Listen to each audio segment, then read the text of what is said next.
Hello guys, welcome to the maths. आज मैं लेकर आया हूं आपके लिए history class 10th chapter second nationalism in Europe. तो आज हम इसके करेंगे क्वेश्चन आंसर्स काफ़ी सारे जो कि हमारी फुल मार्क्स की बुक से है। और यहाँ से हम स्टार्ट करते हैं अपने चैप्टर को। सबसे पहले हम करेंगे very short answer type question. तो चलिए पढ़ते हैं अपना पहला question. What was the civil disobedience movement associated with? Civil disobedience आंदोलन जो है वो किस घटना से या किस चीज से जुड़ा हुआ है? तो बच्चे ध्यान से देख सकते हैं आप इस तस्वीर में। सिविल डिसोबीडियंस आंदोलन जो था वो नमक के बनाए हुए कानून के ऊपर जुड़ा हुआ था।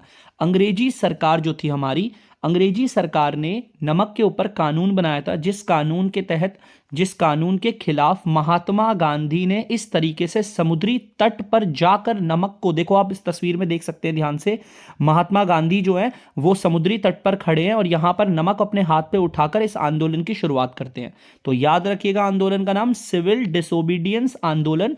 और ये आंदोलन किससे एसोसिएटेड है? सॉल्ट लॉ, नमक के कानून से जुड़ा हुआ है। नमक का कानून आया और वो बहुत गलत था, इसलिए महात्मा गांधी ने सिविल डिसोबीडियंस आंदोलन की शुरुआत करी। चलिए बढ़ते हैं आगे। What was the forced recruitment? Forced recruitment क्या होती है? तो मैं आपको इसके बारे में बताता हूं कि ये टाइम है हमारा फर्स्ट वर्ल्ड वॉर के समय की बात है। फर्स्ट वर्ल्ड वॉर के टाइम पे इंग्लैंड जो था फर्स्ट वर्ल्ड वॉर में शामिल था। इंग्लैंड वो जिस देश ने हमारे देश को गुलाम बनाया था, भारत को। तो इंग्लैंड ने फर्स्ट वर्ल्ड वॉर में भाग ले रखा था। फर्स्ट वर्ल्ड वॉर में जितने भी सैनिकों की कमी पड़ती थी तो सैनिकों की पूर्ति के लिए भारत से जबरन लोगों को सेना में भर्ती करवाया जाता था। आप तस्वीर में देख सकते हैं, लोगों से जबरन जबरदस्ती करवाई जा रही है। तो जबरदस्ती इस तरीके की जो भर्ती करवाई जाती थी इसे कहते थे फोर्स्ड रिक्रूटमेंट।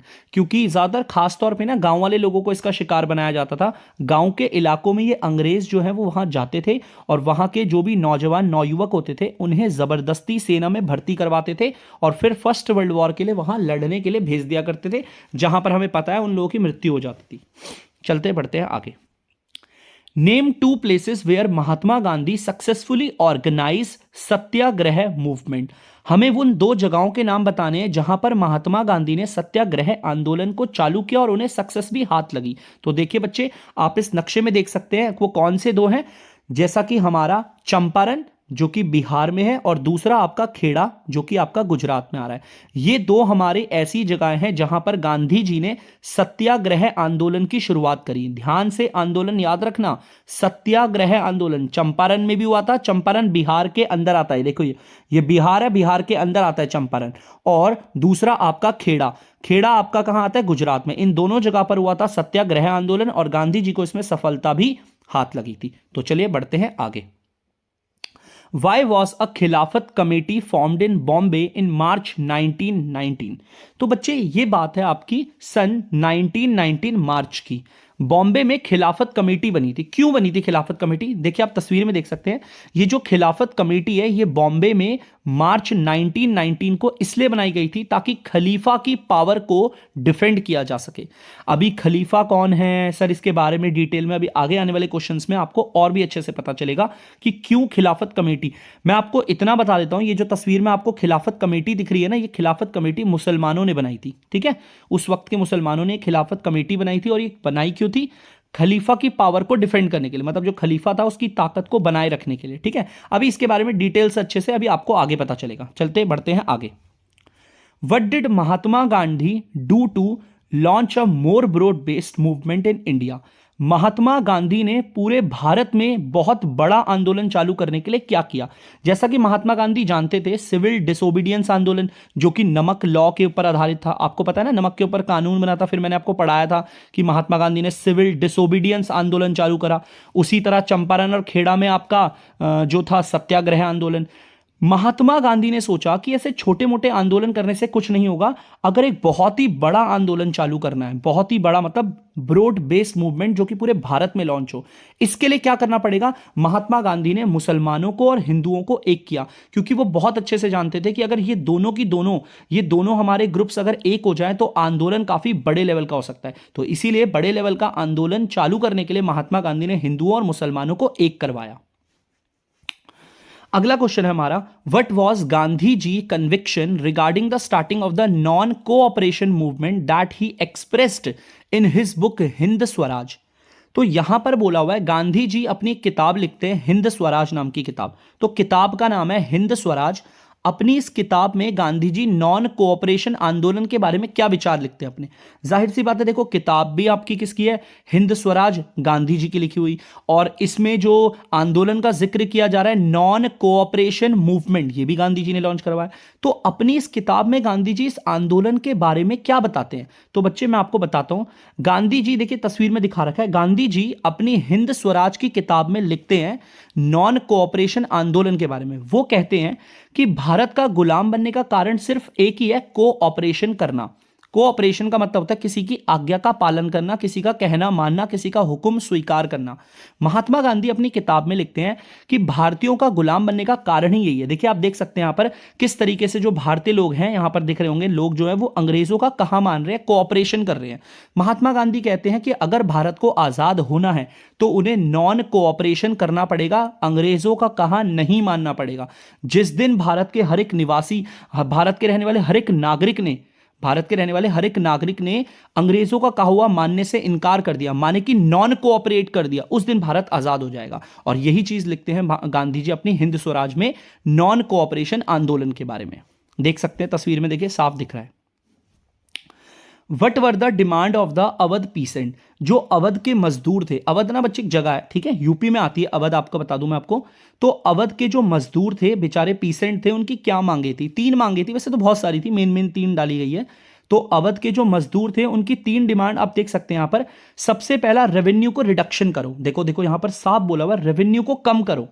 रेवेन्यू को कम करने का मतलब है यहां पर कि जो वो अंग्रेजों को रेवेन्यू देते हैं उसे कम करो। और दूसरा आपको बताते हैं, इससे पहले मैं तीसरा बताता हूं आपको, social boycott of oppressive landlords. माने कि लैंडलॉर्ड आप लोग जानते होंगे, जमींदारों को कहते हैं, जो जमींदार होते हैं। तो अवध के मजदूरों की मांग थी कि जो जमींदार लोग हैं, जो काफी ऑप्रेसिव हैं, ये मतलब बहुत ही लगा लो आप निर्दयी हैं, ये लोगों को परेशान करते हैं, प्रताड़ित करते हैं, तो इनको बॉयकॉट करो, इन लैंडलॉर्ड्स को। और पहले में मैंने आपको बताया था रेवेन्यू को थोड़ा सा कम कर दो, ठीक है, थोड़ा सा कम करने की मांग करी थी। और दूसरा था अबॉलिशन ऑफ बेगर। बेगर का मतलब होता है बच्चों बंधुआ मजदूर, जो कि आपको इस तस्वीर में दिख जाएगा।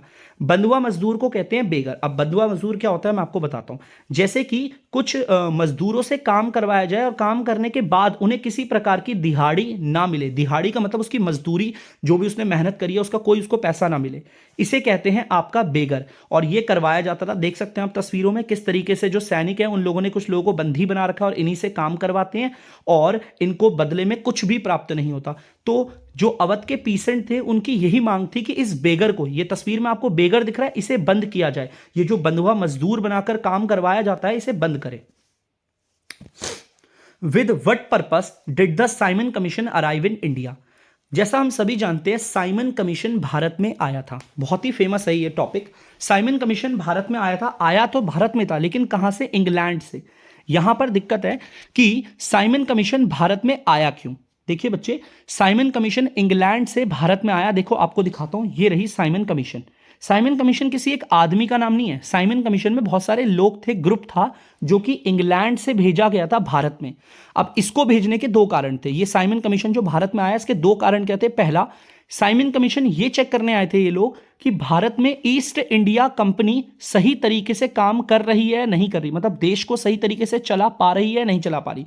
और अगर देश को चलाने में कोई दिक्कत आ रही है तो उनको जो भी चीजें सजेस्ट करनी होती है वो ये साइमन कमीशन करती है। तो साइमन कमीशन इसीलिए आया था, वो भारत में आए ये देखने के लिए कि यार जगह जगह पर आंदोलन चल रहे हैं, लोग क्रांति कर रहे हैं, क्या ईस्ट इंडिया कंपनी सही से काम कर रही है, और अगर नहीं कर रही, उन्हें अगर कुछ एडवाइस चाहिए, सजेशन चाहिए, तो यहां पर सजेशन भी दिए गए थे बदलाव के लिए। कि ये साइमन कमीशन ने भारत में आके बताया ईस्ट इंडिया कंपनी को कि आप एक काम करिए, ऐसे ऐसे कानून लेकर आइए जिससे कि चीजें थोड़ा सा आपके हैंड में आ सके, हैंड मतलब आपके कंट्रोल में आ सके, ठीक है। तो साइमन कमीशन के भारत में आने के 2 कारण थे। एक तो ये चेक करना कि सही तरीके से काम हो रहा है, ईस्ट इंडिया कंपनी भारत को सही से संभाल रही है या नहीं, और दूसरा अगर कोई प्रॉब्लम है तो सजेशन देना। साइमन कमीशन सजेशन देगी ईस्ट इंडिया कंपनी को कि आप ऐसा करो, तब जाके भारत कंट्रोल में रहेगा, ठीक है। चलो बढ़ते हैं आगे। Why did Mahatma Gandhi organise the Champaran Satyagraha in Bihar. जैसा कि मैंने आपको बताया था अभी थोड़ी देर पहले कि महात्मा गांधी ने बिहार के चंपारण में सत्याग्रह आंदोलन चलाया। तो मैं आपको दिखाता हूं, ये तस्वीर जो है वो बिहार की है, बिहार के चंपारण की है। तो बच्चे बिहार में जो चंपारण था, ठीक है, तो बिहार के चंपारण में महात्मा गांधी ने सत्याग्रह आंदोलन क्यों चलाया? जैसा हमें पढ़ा था कि बिहार में जो बिहार में चंपारण था वहां हुआ सत्याग्रह, और एक गुजरात के खेड़ा में हुआ था सत्याग्रह। इन दोनों जगहों पे सत्याग्रह हुआ। लेकिन हम बात करेंगे सबसे पहले चंपारण की, जो बिहार में। यहां पर सत्याग्रह क्यों चलाया? सत्याग्रह चलाने का कारण था, यहां के जो मजदूर माने किसान थे, इनसे अंग्रेज जो थे, देखो आप देख सकते हैं, अंग्रेज जो थे इन्हें हुक्म देते थे, इनसे जबरदस्ती इंडिगो नाम की फसल उगवाते थे, जिसे हिंदी में नील कहते हैं, ठीक है। इंडिगो नाम की फसल इनसे जबरन उगवाई जाती, जबरदस्ती, और ये लोग इसको नहीं उगाना चाहते थे। इसका मैं आपको कारण बता दूं, इंडिगो ना उगवाने का कारण, इंडिगो एक ऐसी फसल होती थी जिस फसल को अगर किसानों ने अपनी खेत में बोया, इस फसल को बोने के बाद बच्चे इसके बाद इसमें कई सालों तक अनाज या कोई दूसरी फसल नहीं उग पाती थी, क्योंकि इंडिगो एक ऐसी फसल थी जो मिट्टी से सारा का सारा तत्व माने के अच्छे न्यूट्रिएंट खींच लेती थी। तो किसान इसीलिए अपने खेतों में नील नहीं उगाना चाहते थे, लेकिन अंग्रेज इनसे जबरदस्ती वो इंडिगो उगवाते थे। इसीलिए ये चीज जाती थी, जाहिर सी बात है, जाती है, उनके खेत है, वो जो मर्जी उगाए किसान बेचारे, है ना, उनके खेतों पे उनकी मर्जी ना चल के ये उनसे जबरदस्ती इंडिगो उगवाते थे। इसी वजह से महात्मा गांधी जी बिहार गए और बिहार में उन्होंने सत्याग्रह आंदोलन चलाया, जिससे कि चंपारण के लोगों को इंडिगो की जो इंडिगो के जाल में फंसाया गया था इन्हें, इससे थोड़ी आजादी मिली। What did the peasant of Kheda demand? अब खेड़ा की बात है, देखो मैंने आप ये चंपारण का बताया, वहां पर भी सत्याग्रह था, खेड़ा में भी था। अब खेड़ा में यहां पर बोला हुआ है कि खेड़ा में जो मजदूर थे उनकी क्या मांगे थी। खेड़ा में भी सत्याग्रह आंदोलन चालू हुआ। आंदोलनों के नाम बच्चे बहुत याद रखना, सिविल डिसोबीडियंस, नॉन कोऑपरेशन, सत्याग्रह आपका, ठीक है। तो आंदोलनों के नाम ना बहुत अच्छे हैं, याद रखना, आप नोट कर लग सकते हैं, ठीक है। तो पीसेंट के जो हमारे खेड़ा के मजदूर थे उनकी मांगे क्या थी? उनकी मांग सिंपल सी थी कि भैया जो रेवेन्यू हमसे लिया जाता है ना, उसमें ना थोड़ी सी रिलैक्सेशन होनी चाहिए। अब खेड़ा में लोगों ने ऐसा क्यों बोला, मैं आपको इसके बारे में भी बता देता हूं। बच्चे देखिए, खेड़ा में क्या हुआ था, खेड़ा के जो लोग थे, मैं आपको बता दूं, देखो जहां पे देख सकते हो आप लोग, खेड़ा के बारे में यहां पे लिखा रखा है, गुजरात के अंदर आता है। यहां पर जो खेड़ा के जो लोग थे ना, उन्होंने रेवेन्यू को कम करने की मांग करी। क्यों करी? इसका रीजन मैं आपको दो बताता हूं। सबसे पहला, एक तो यहां पर क्या हुआ था, उसी साल में, जिस साल में इन्होंने मांग करी, उसी साल किसानों की फसल खराब हो गई। मौसम के कारण किसानों की फसल अच्छे से उग नहीं पाई। अब भैया जब फसल ही अच्छे से नहीं उगेगी तो बेचकर पैसा नहीं आएगा, और पैसा नहीं आएगा तो टैक्स कहां से देंगे। दूसरा क्या था, इसी साल यहां पर एक बीमारी आई, प्लेग, जिससे काफी महामारी फैली। तो इन दो कारणों की वजह से किसान की कमर पूरी टूट चुकी थी कि किसान रेवेन्यू देगा कैसे।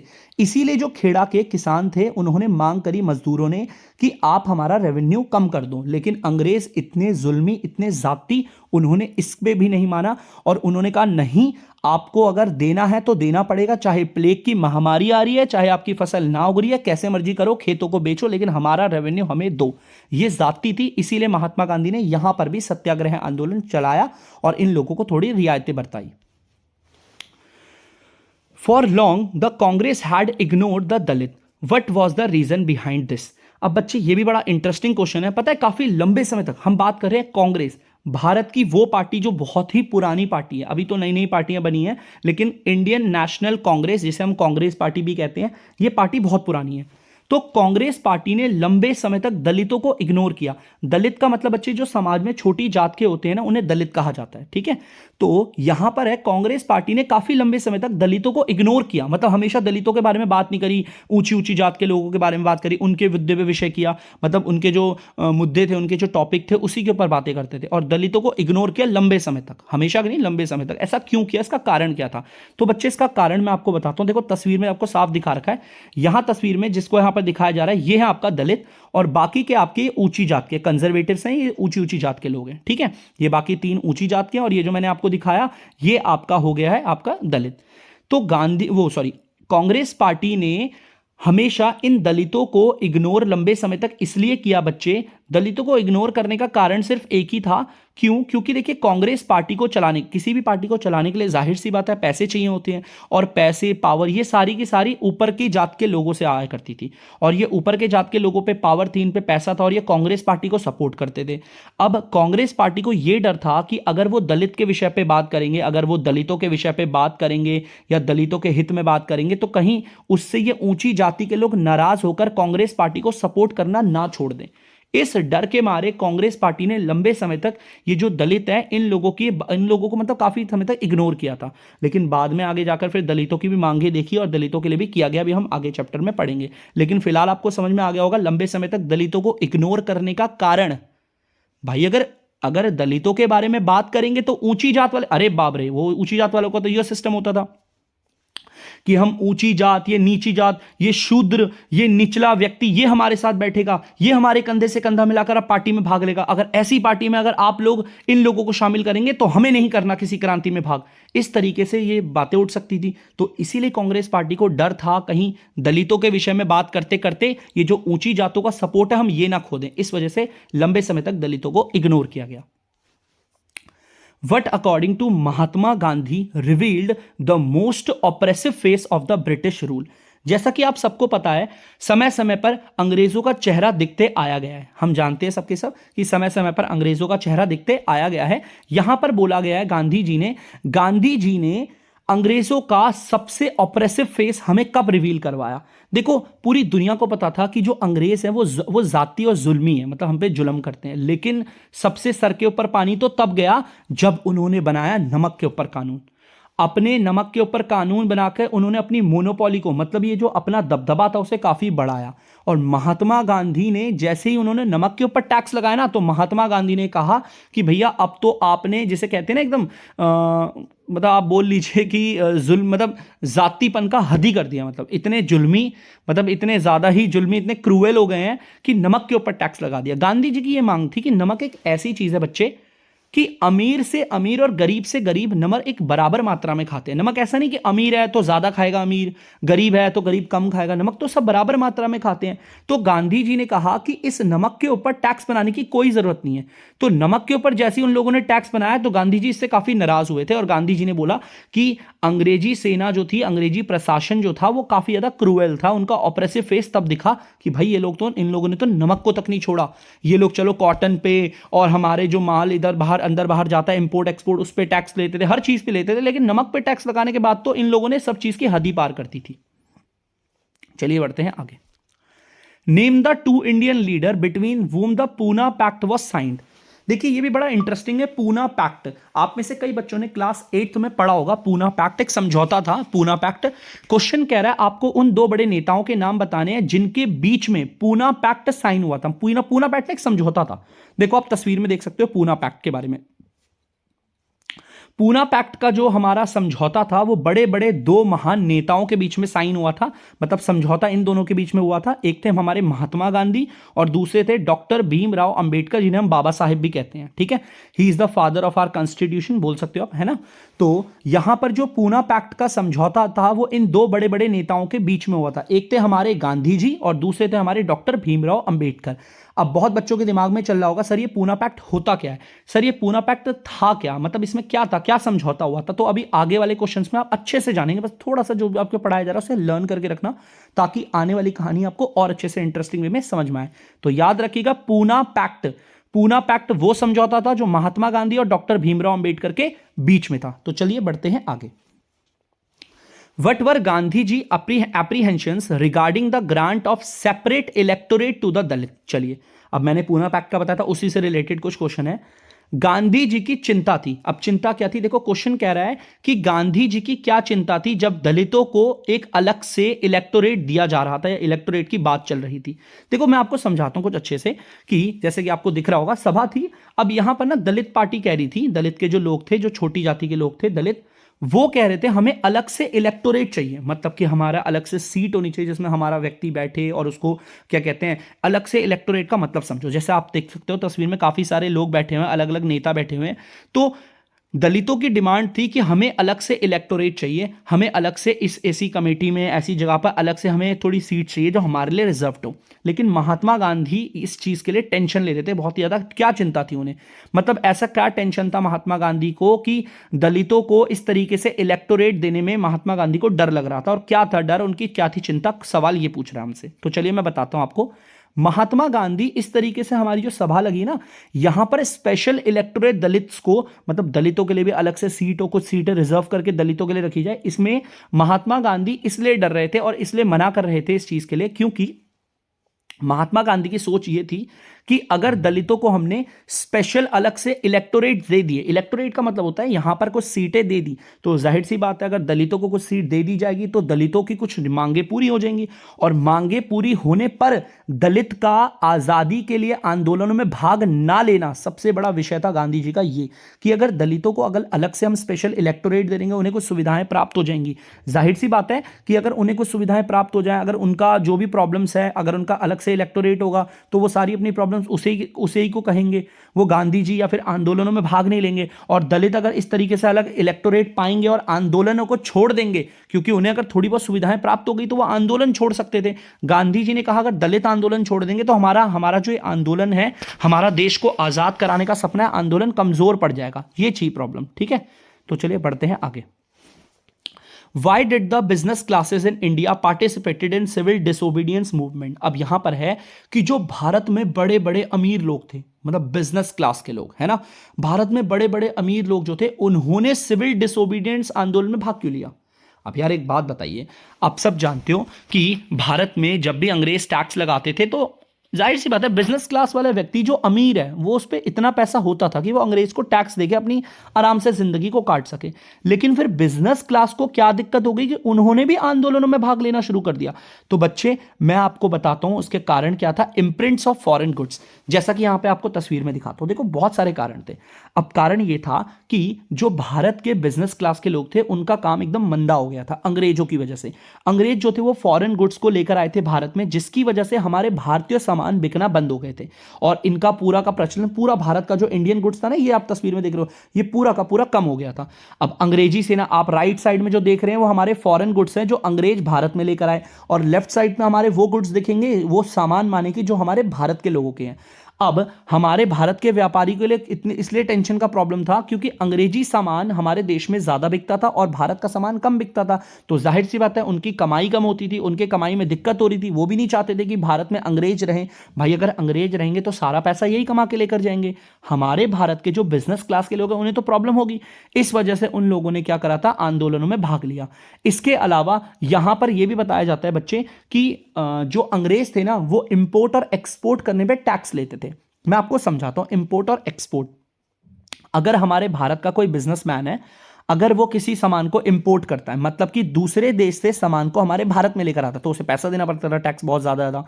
और अगर वो अपने सामान को एक्सपोर्ट करता है, माने भारत का नागरिक जो बिजनेसमैन है वो अपने देश के सामान को दूसरे देश भेज रहा है, इसे एक्सपोर्ट कहते हैं, इसमें भी टैक्स देना पड़ता था।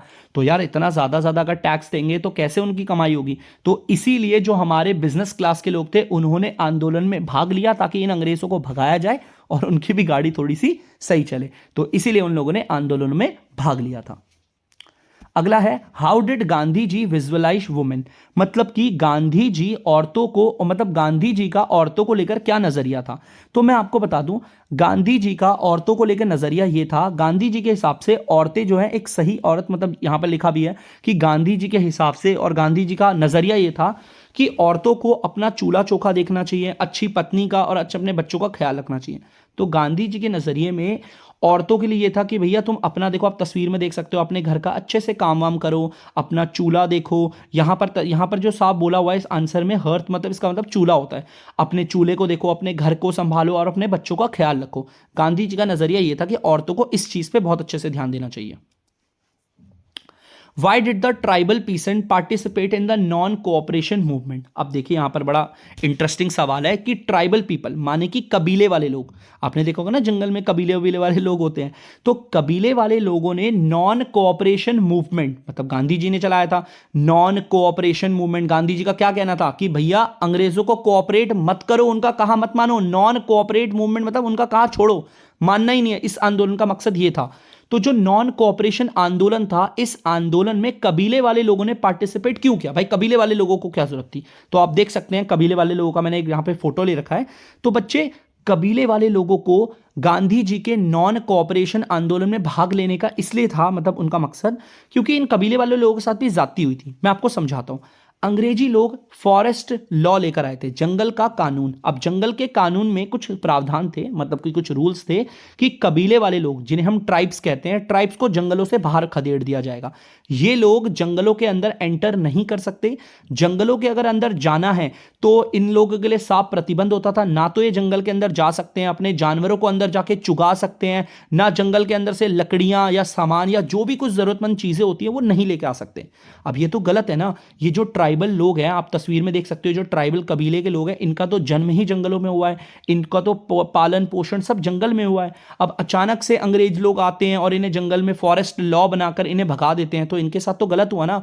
तो इन लोगों ने इसीलिए गांधी जी के नॉन कोऑपरेशन आंदोलन में भाग लिया, क्योंकि इनको यहां पर क्या था, इन लोगों के साथ गलत हुआ था। इन्होंने कहा यार हमें हमारे जंगलों से बाहर निकाल दिया, ये तो गलत है। तो ये भी अंग्रेजों के खिलाफ थे, इसीलिए इन लोगों ने नॉन कोऑपरेशन में भाग लिया। Who raise the slogan do or die? बच्चे ये नारा है डू और डाई, करो या मरो, ये नारा जो था वो किसने लगाया था? तो बच्चे मैं आपको बता दूं, महात्मा गांधी का आंदोलन था क्विट इंडिया मूवमेंट, भारत छोड़ो आंदोलन। साफ था कि भैया अब अंग्रेजों से बोलो भारत छोड़ो। अब नहीं है सत्याग्रह आंदोलन कि चंपारण में इंडिगो ज्यादा उगाया जा रहा है लोगों से, गलत है। खेड़ा में मजदूरों को प्लेग आ गया है, उनकी फसल नहीं होगी, उनसे टैक्स कम ले लो, ना ना ना ना। अब ये सब आंदोलन नहीं होंगे, नॉन कोऑपरेशन। अब सीधा क्विट इंडिया मूवमेंट था, माने कि भारत छोड़ो आंदोलन।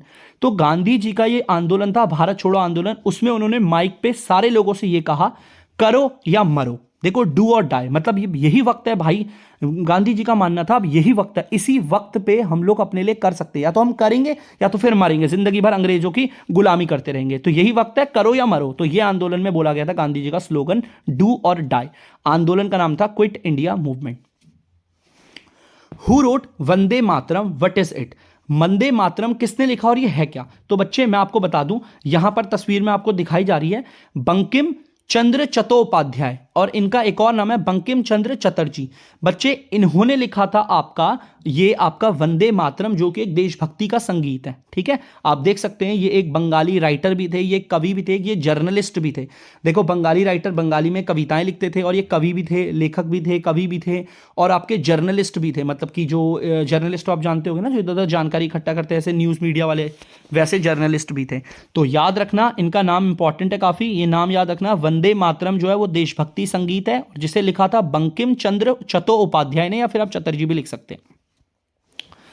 What is the importance of the Lahore Congress session of 1929? तो बच्चे देखो यहां पर बात हो रही है लाहौर के, यहां पर बात हो रही है कि लाहौर का कांग्रेस सेशन, मतलब कि लाहौर आपको पता है पहले पाकिस्तान में था, और पाकिस्तान पहले भारत का ही भाग हुआ करता था। तो बच्चे यहां पर देख सकते हो लाहौर में कांग्रेस का एक सेशन हुआ था। मतलब देख सकते हो इस तस्वीर में काफी सारे लोग हैं, देखो यहां पर मिल रखे हैं। और यहां पर जो स्टेज में देखो, मैं आपको जूम करके दिखाता हूं, ये जो खड़े हैं ना, ये आपके हैं पंडित जवाहरलाल नेहरू। अब लाहौर का कांग्रेस सेशन हुआ, मतलब लाहौर जगह का नाम, कांग्रेस पार्टी, सेशन मतलब उनका मीटिंग बैठी 1929 में। ये क्यों हुई थी मीटिंग भाई? ऐसा क्या था प्रॉब्लम कि लाहौर में सारे कांग्रेस के कार्यकर्ता इकट्ठा हुए 1929 को? और क्या हुआ यहां पे इस मीटिंग में, क्या निष्कर्ष निकला? इस मीटिंग में बात हुई और नेहरू जी माइक पे सबको कहते हैं हमें पूर्ण स्वराज चाहिए। तो यहां पर लाहौर के कांग्रेस सेशन में बात हुई थी पूर्ण स्वराज की। पूर्ण स्वराज मतलब पूरा स्वराज। देखो पूर्ण मतलब पूरा, स्वराज इसे तोड़ के बताता हूं। स्व मतलब खुद का, राज मतलब हमारा हुकूमत चलनी चाहिए। तो कांग्रेस पार्टी का लाहौर कांग्रेस सेशन में कांग्रेस पार्टी का उद्देश्य था पूर्ण स्वराज। इस मीटिंग में सब लोगों ने बात करी और कहा कि बहुत हो गया, छोटे छोटे इलाकों को अंग्रेजों के चुंगलों से बाहर निकालना, अब हमें पूरा भारत चाहिए। सिंपल है, पूर्ण स्वराज चाहिए। एक तरफ Mahatma ji quit India movement कर रहे थे, और दूसरा तरफ लाहौर में कांग्रेस की पार्टी ने एक मीटिंग करी 1929 को और बोला कि हमें भैया पूर्ण स्वराज चाहिए। तो सबके सब अंग्रेज को भगाने में ही लगे हुए थे। Who led Awadh peasant during the non cooperation movement? देखो ध्यान से सुनना, अवध के लोग याद करो, अवध के लोगों के बारे में मैंने पढ़ाया था। इन लोगों ने कहा था कि थोड़ी सी हमारी रेवेन्यू को कम कर दो, बेगर माने बंधुआ मजदूरों को ये खत्म किया जाए, और जो लैंडलॉर्ड काफी ऑप्रेसिव होते थे ना, लैंडलॉर्ड जमींदार जो परेशान करते थे गरीबों को, उनको उन पर जुल्म ढाते थे, उन्हें भी हटाओ, उन्हें बॉयकॉट करो। ये अवध के लोगों की मांग थी। अब इनके बारे में बात हो रही है। अवध के लोगों ने अपनी मांगों के लिए नॉन कोऑपरेशन आंदोलन किया। मतलब कि नॉन कोऑपरेशन आंदोलन का मतलब अंग्रेजों का कहा हुआ नहीं मानना, उनके किसी भी आज्ञा का पालन नहीं करना। तो अवध के मजदूरों ने जब यह आंदोलन किया, नॉन कोऑपरेशन आंदोलन मूवमेंट, इस आंदोलन में इन्हें लीड किसने किया, मतलब इनका नेता कौन था, इनका नेतृत्व कौन था। किसी भी आंदोलन को करने के लिए ना आगे से मुखिया होता था जो चलता था, पीछे पीछे उसके लोग चलते थे। तो बच्चे ये है आपके बाबा रामचंद्र। देखो ये रे बाबा रामचंद्र, इनके बारे में याद रखना, ये वो हैं जिन्होंने अवध के मजदूरों के साथ मिलकर बाबा रामचंद्र ने आंदोलन किया था और आंदोलन को लीड किया था। ये हैं आपके बाबा रामचंद्र, देख सकते हो बाबा रामचंद्र। इन्होंने नॉन कॉपरेशन आंदोलन में अवध के मजदूरों के साथ मिलकर, आगे ये और पीछे अवध के मजदूर मिलकर इन्होंने आंदोलन चलाया था, आपका नॉन कॉपरेशन मूवमेंट। तो चलिए बच्चों, मैं आप लोगों को पढ़ा चुका हूं very short answer type questions. अब आपसे मिलते हैं लॉन्ग के लिए, ठीक है। तो तब तक के लिए सुरक्षित रहें, सावधान रहें।